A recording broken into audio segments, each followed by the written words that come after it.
notre unité et de notre détermination dans notre engagement face à ces élections de ce 20 décembre 2023. Je voudrais ensuite, après avoir présenté les mots de remerciement à tous les délégués, à tous les congressistes, souhaiter des bons et fructueux travaux à ces séances qui seront déroulées ici pendant ce premier congrès de l'Union sacrée de la Nation. Je suis rassuré que les décisions qui seront prises ici seront soutenues par nous tous et cela derrière la vision de notre haute autorité politique. Je voudrais d'ores et déjà annoncer que suite à mes obligations d'État, je serai obligé de m'absenter un instant, bien sûr en restant de cœur avec vous dans les travaux qui vont se dérouler. Que Dieu bénisse l'Union sacrée de la Nation, que Dieu bénisse nos travaux, que Dieu bénisse la République démocratique, son peuple et son président. Fatibé, Fatibé, Fatibé, Fatibé. Je vous remercie.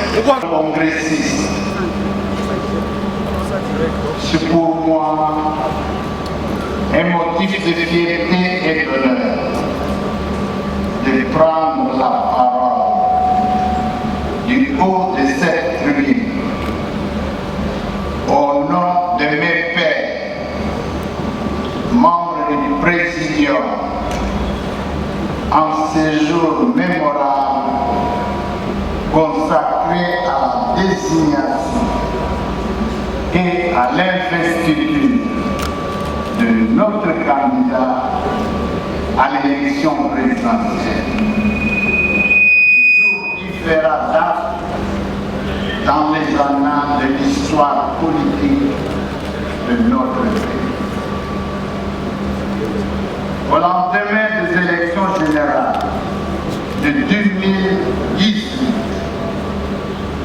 nous avons tous assisté à la mise en place de la coalition dénommée FCC-CACH pour la gouvernance consensuelle des institutions de la République démocratique du Congo. Après près de 2 années et demie de mise en œuvre de la dite coalition, force était de constater que celle-ci était devenue la source de divergence entre les animateurs des institutions de la République, au point de paralyser celle-ci et de mettre ainsi la nation en péril pour son unité et son développement. Devant ces graves dysfonctionnements de l'appareil de l'État et conscient de ses responsabilités, des garants de la nation et du fonctionnement régulier des institutions du pays, le président de la République, chef de l'État, son Excellence Félix Antoine Tshisekedi Tshilombo, a exprimé dans son message à la nation en date du 23 octobre 2020 sa volonté d'appeler toutes les couches sociales et la classe politique à l'union sacrée de la nation autour d'une vision partagée.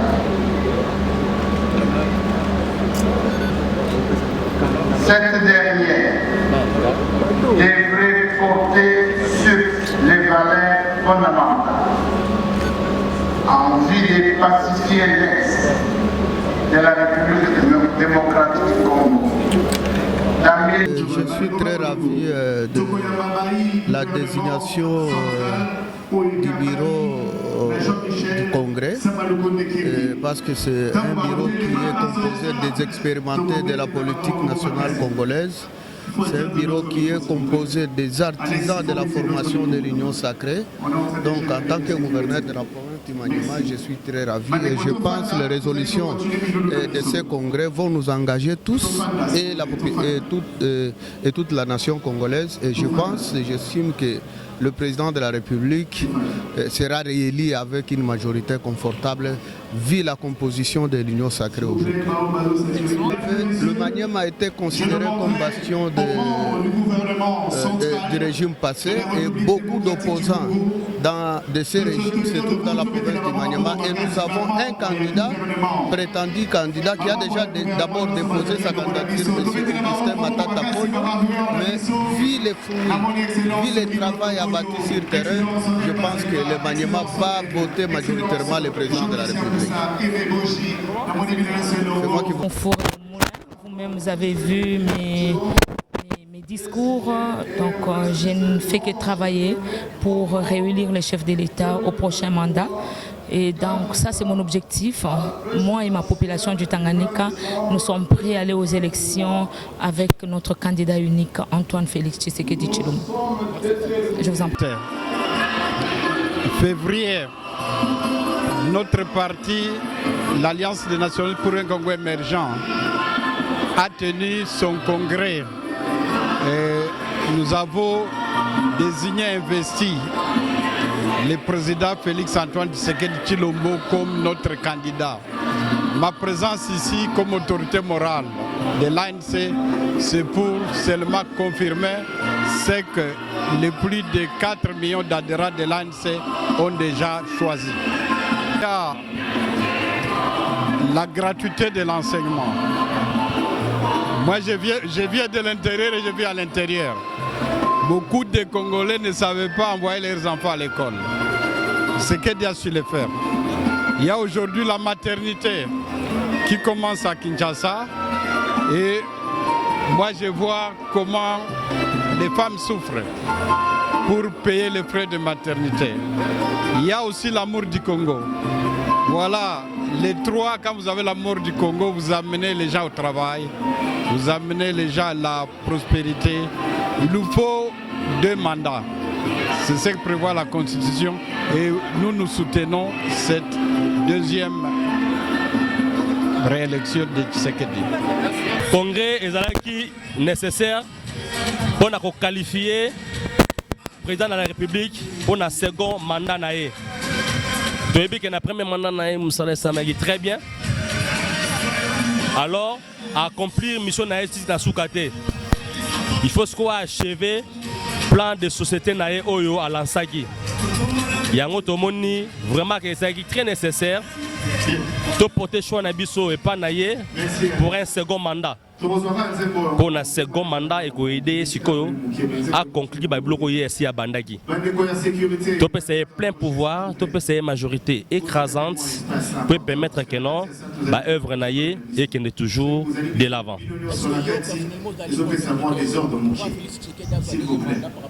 Au signe du temps et par rapport à la vision politique qu'incarne le président Félix Tshisekedi. Azali la valeur patriotique vraiment très engagé pour permettre que à continuer à lancer Wana Oi déjà à Bandaki. Je suis persuadé par rapport à sa vision personnelle et à son engagement politique. Sa pensée politique reste positive pour l'épanouissement de l'homme congolais. Alors, tout s'est fait par rapport au timing. Il y a toujours un timing imparti pour réaliser un produit. Alors, timing est imparti pour réaliser Mamakamounae. Il y a un timing à 50 ans. Il y a un monde qui faut prolonger